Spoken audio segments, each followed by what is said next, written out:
What's up, you guys? It's Matt here. So we need to talk about AMC a little bit. We need to break down what the price action was today, what happened today, because obviously you see in the background of me that it is at $56.32, continuing to move back and forth down about 5%. We'll get into all the detail of what happened today and what this was all about. If this is considered over, some people are like, oh, AMC is not going to reach to $100, just like they said AMC is not going to reach to $20, or AMC is not going to reach to $30, or it's not going to reach to $50. And we blew past all of those numbers. So all these same people that are basically feeling salty and feeling upset with the fact that they sold their AMC early, they're coming out in full force again, saying that it's not going to get to $100, that it's over, it's going to decrease, all this other stuff, which is absolutely ridiculous. So before we get into this, make sure you guys hit that like button. Also hit the subscribe button for more videos like this one, and make sure that you get your free stocks with Webull down below. Earlier in the stream today, I got 16 free stocks. So if you guys want free stocks, click the link in the description, sign up, deposit $100, and you will get your free stocks as long as it does clear. Also, if you want to join the channel membership so you can be a part of the live stream chats, then definitely do that. And if you want to join the Discord group, do that as well. Now, AMC, right? AMC, ticker symbol AMC. We've seen some really interesting movement. Obviously, I do a pre-market stream. In the pre-market, it looked pretty solid, which it typically does. It ended up gapping up to this mark of about $61, ended up gapping up and increasing to $61.90, to where it did decrease right away and started to kind of work its way up. Yeah, we did see a little bit of a crash here, but ultimately, if we were looking at the trend line, it was up. It went up to $62 and what was it, $62.62, to where it did fall down until it got till the open, where it did open today, opened up at about 61.30. I said in my prediction early in the morning that it would open up at 61.37. So opening up at 61.30 was very close. And I know that these are very difficult to predict, so it's kind of a crapshoot whether you have a great prediction or not.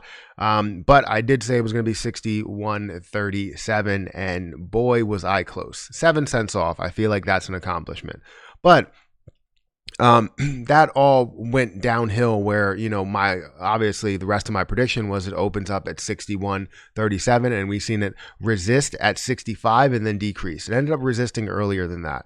It resisted at $63.01. It fell back down and didn't get back to that point for the rest of the day. Fell all the way back down. You've seen it stair step on the way down, having a couple of false breaks, being oversold multiple times, but then having a bunch of false breaks here, to where it broke above that $59 mark, thinking it was going to get that break above 60, maybe push up to 65, do all those other things. Didn't. Ended up falling down more. And, all of these false breaks just didn't sit well. They didn't sit well with me at all.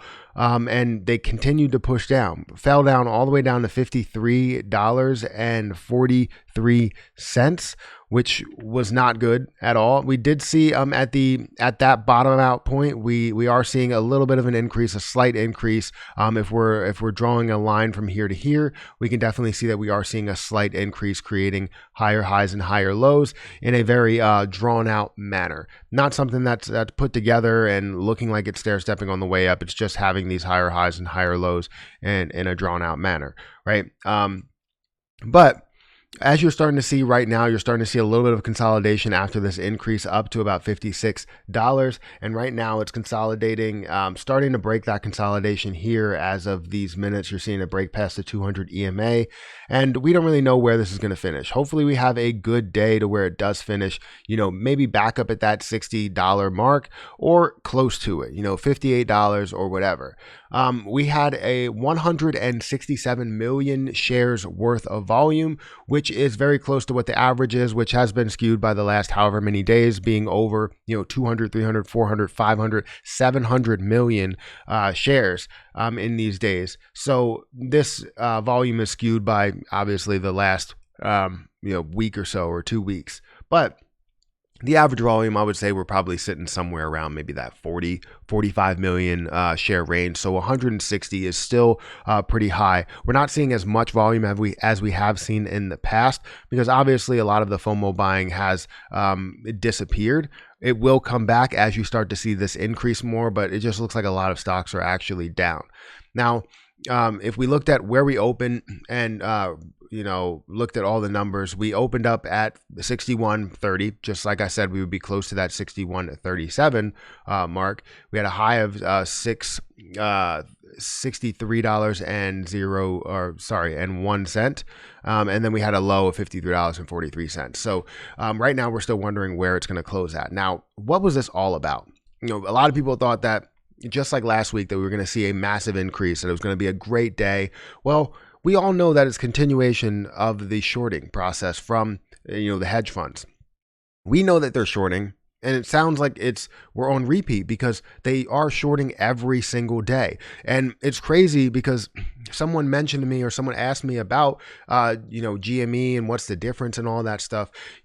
There's not really too much of a difference. The only thing is that they're continuing to short this thing over and over and over again, no matter how much strength that we have in the position, no matter how much we're holding this position, they continue to short it. But the interest rate is obviously not rising as much. We would like to see the interest rate sky high because of the amount of shares that we're holding. I don't understand why it isn't that high, but that's on their own calculation and how they calculate interest. Every time they short, they have a different interest rate that they would end up paying on it. So I guess it makes sense to some degree, but not really to me. I didn't mean to rhyme there, but I did. But yeah, it's just a continuation of the shorting processes. We understand exactly what's happening here. It's all shorting. So you look at this, and this is just from the 18th. Now, when we look at this, we can see it's 21% short. Now, we're like, oh, well, 21% short is not that bad. When you look at the amount of volume that's actually shorted, 51.8 million shares of volume is shorted in one day.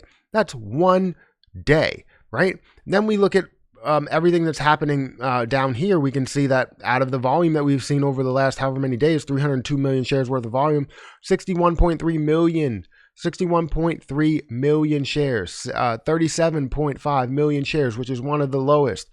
You have 69 million, 73 million, 49 million, 50 million. Like, there's a ton of shorted shares that are going through this. It makes no sense why they would continue to short it.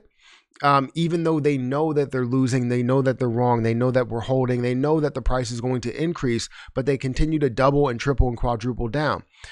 It's just ridiculous. Just know that we're holding strong. There's a lot of people that are holding strong, a lot of people that are buying. We understand that this is not normal people selling. If you're a retail trader, if you are even an institution, you're probably not selling your position. This is mainly shorting volume, naked shorts, just shorting the position in general, doing illegal things in order to bring this price action down. That's just making people want to hold on more. We understand that the price should be increasing. If it's not increasing, then it makes no sense. We're holding so many shares, it makes physically no sense why this would decrease. So ultimately, it wasn't really the best day for the stock market. So let's look at that and say that the stock market in general, when we look at a lot of these positions that I see on my most popular watch list, everything is red. As you can see over to the side, that when I go over here, somewhere over there, you're going to see that everything is red over there in the recently viewed stocks. You're going to see that ZOM is red, U1 is red, BNGO is red, SOS, AMC. There's a lot of different positions that no matter how they update, everything is red. So it's not really the best day. And I'm looking at it as a positive because, there's a lot of people that are going to buy these dips. I ended up buying the dip on GME, but that's a whole nother story. But if you can, make sure you guys hit that like button, hit the subscribe button, hit the notification bell for more videos like this one. Also, make sure you get your free stocks with Webull down below. Don't forget to check out some of the links in the description. It does help out the channel. Also, if you want to join the channel memberships, you can do that, or join the Discord group, you can do that. But I'm not going to talk your ear off. I'm going to get out of here. If you have any questions, hit me up in the comments, and I'll see if I can get back to those. But yeah, do all those things, and I'll catch you guys in the next video.